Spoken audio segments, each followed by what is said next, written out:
मक्का बहुत मुश्किलों से फतह करने के बाद अब पूरे अरब को यह पता चल गया था कि मुहम्मद ही अल्लाह के रसूल हैं, जिसके बाद बहुत तेजी से पूरे अरब से लोग इस्लाम की तरफ आने लगे और ये इस्लामिक एम्पायर पूरे अरब में फैलने लगी। अब मुसलमानों के लिए अरब में कोई भी खतरा नहीं था, लेकिन अरब से बाहर दुनिया की सबसे बड़ी सुपर पावर रोमन एम्पायर अरबों को यूनाइट होते देखकर बिल्कुल भी खुश नहीं थी, जिसकी वजह से पूरी दुनिया में ये बातें फैलने लगी कि बहुत जल्द रोमन एम्पायर मुसलमानों पर हमला करने वाली है ताकि वो अरबों को यूनाइट होने से रोक सके। कुछ लोगों ने कहा कि रोमन्स 40,000 और कुछ लोगों ने कहा कि 1 लाख की फौज लेकर रोमन्स मुसलमानों की तरफ बढ़ रहे हैं, जिससे मुसलमान हर टाइम अलर्ट रहने लगे कि किसी भी टाइम रोमन्स हमला कर सकते हैं। तो आखिर आप सल्लल्लाहु अलैहि वसल्लम ने हिजरत के 9 साल बाद रोमन एम्पायर से जंग का ऐलान कर दिया और इनके खिलाफ मुसलमानों की एक फौज जमा करना शुरू कर दी। इससे पहले जब भी आप सल्लल्लाहु अलैहि वसल्लम किसी इलाके पर हमला करते तो वो जंग से पहले किसी को भी ये नहीं बताते कि वो किस पर हमला कर रहे हैं। अब हालात इतने खतरनाक हो चुके थे कि आप सल्लल्लाहु अलैहि वसल्लम ने पहले से ही पूरे अरब को ये बता दिया कि हम दुनिया की सबसे बड़ी सुपर पावर रोमन एम्पायर से लड़ने जा रहे हैं और सबका हर मुसलमान का इस जंग में शरीक होना फर्ज है और जो मुसलमान भी इस जंग में शरीक नहीं होगा उसे मुनाफिक डिक्लेयर कर दिया जाएगा। रोमन एम्पायर इससे कुछ ही अरसा पहले पर्शियन एम्पायर को हराकर दुनिया की सबसे बड़ी सुपर पावर बन चुकी थी, जिसको चैलेंज करना इम्पॉसिबल हो गया था और सबका यह ख्याल था कि अरबी जो अभी कुछ ही अरसा पहले यूनाइट हुए हैं वो कभी भी रोमन एम्पायर से नहीं लड़ सकते। और मुनाफिकों ने भी मुसलमानों को रोमन एम्पायर की ताकत से डराना शुरू कर दिया, जिसकी वजह से रसूलुल्लाह सल्लल्लाहु अलैहि वसल्लम की रोमन एम्पायर से जंग के ऐलान के बाद अरब में 2 फ्रैक्शंस बने। एक जो अपना सब कुछ कुर्बान करके बगैर किसी खौफ के मदीना की तरफ जंग में शामिल होने के लिए रवाना हुए और दूसरे वो जो इस इतने खतरनाक जंग से बचने के लिए बहाने बनाने लगे। आहिस्ता आहिस्ता पूरे अरब से लोगों ने इस फौज को ज्वाइन करना शुरू किया और आखिर इस फौज का नंबर 30,000 तक पहुंच गया और ये फौज अरब की सबसे बड़ी फौज बन गई। लेकिन इतने बड़े फौज को मैनेज करना भी कोई आसान काम नहीं था, क्योंकि ये जंग मुसलमानों को साल के सबसे गर्म टाइम में करनी थी और वो भी अरब की गर्मी जिस वक्त पूरे अरब में कहत फैल चुका था, जिसकी वजह से रसूलुल्लाह सल्लल्लाहु अलैहि वसल्लम ने सारे मुसलमानों से इस फौज के लिए फंड्स इकट्ठा करने की रिक्वेस्ट की, जिसके बाद हर मुसलमान अपनी ताकत के मुताबिक इस फौज के लिए फंड्स इकट्ठा करने लगा। रसूलुल्लाह सल्लल्लाहु अलैहि वसल्लम अब तक हर जंग के बाद जो भी माले गनीमत हासिल करते थे उसे बहुत जेनरसली पूरे मुसलमानों में तकसीम कर देते थे। तो अब मुसलमानों की बारी थी कि वो भी रसूलुल्लाह सल्लल्लाहु अलैहि वसल्लम की उसी तरह मदद करें। तो हजरत उमर रज़ी अल्लाह तआला अन्हु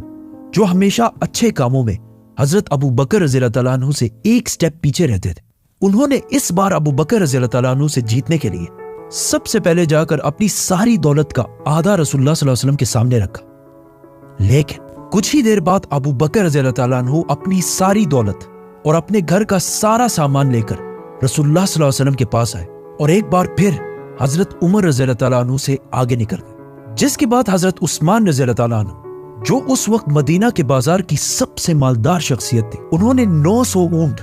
100 घोड़े और 1000 दिनार डोनेट किए और हजरत अब्दुर्रहमान बिन औफ ने भी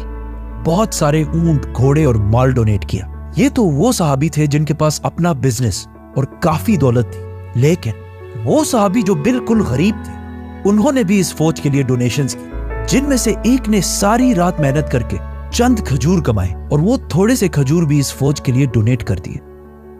इतने सारे डोनेशंस के बाद भी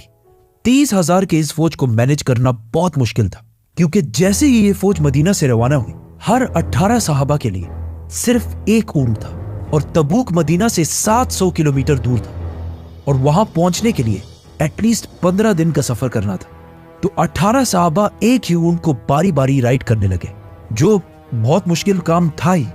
लेकिन कुछ ही दिनों बाद रास्ते में मुसलमानों के पास खाने पीने का सामान भी खत्म हो गया,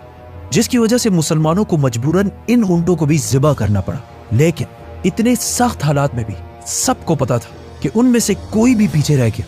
तो मुनाफिक डिक्लेयर कर दिया जाएगा। तो सारे मुसलमान इस सब के बावजूद भी आगे बढ़ने लगे, लेकिन एक सहाबी अपने ऊंट की वजह से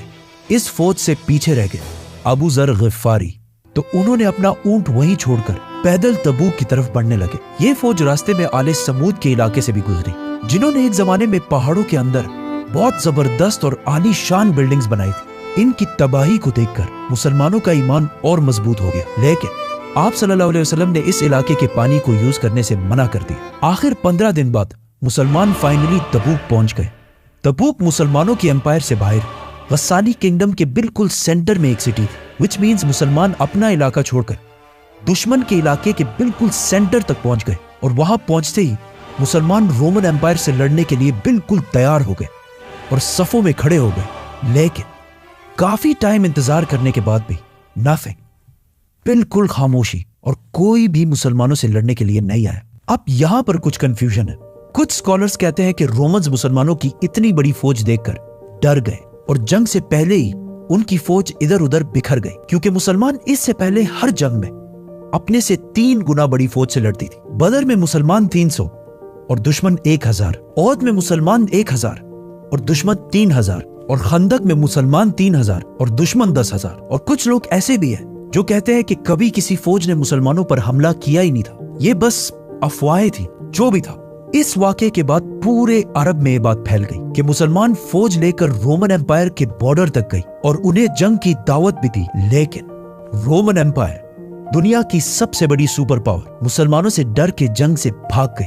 अब तक पूरी दुनिया मुसलमानों को बस एक छोटी सी फोर्स समझते थे, लेकिन इस वाक़े के बाद मुसलमानों को पूरी दुनिया एज अ ग्लोबल पावर देखने लगी। तबूक के पास जितने भी छोटे छोटे किंगडम्स थे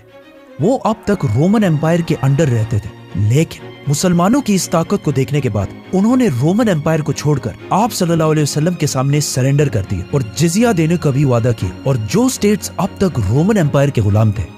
अब वो मुसलमानों के वेसल स्टेट्स बन गए। और अब पहली दफा मुसलमानों की इस सल्तनत के बॉर्डर्स डायरेक्ट 2 बड़े सुपर पावर्स रोमन और पर्शियन एम्पायर से टकरा गई और पूरी दुनिया मुसलमानों को एक सुपर पावर की तरह देखने लगी। इन छोटे किंगडम्स के सरेंडर करने की वजह से मुसलमानों को बहुत सारे घोड़े, ऊंट और सोना मिला। और आखिर 20 दिन तबूक में स्टे करने के बाद आप सल्लल्लाहु अलैहि वसल्लम और ये 30,000 का लश्कर वापस मदीना पहुंचे, जहां इनको बहुत जबरदस्त तरीके से वेलकम किया गया, क्योंकि जो फायदा मुसलमानों को रोमन से जंग के बाद हासिल होना था वो बगैर किसी जंग के मुसलमानों को मिल गया। और मुसलमानों के दरमियान जो ट्रेटर्स, मुनाफिकीन थे,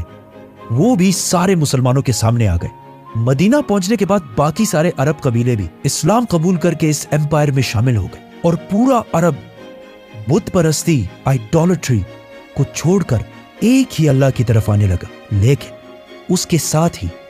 रसूलुल्लाह सल्लल्लाहु अलैहि वसल्लम का इस दुनिया में मिशन कंप्लीट हो गया, क्योंकि ये जंग तबूक रसूलुल्लाह सल्लल्लाहु अलैहि वसल्लम की जिंदगी की आखिरी जंग, क्योंकि इसके कुछ ही साल बाद आप सल्लल्लाहु अलैहि वसल्लम की जिंदगी का आखिरी दिन है।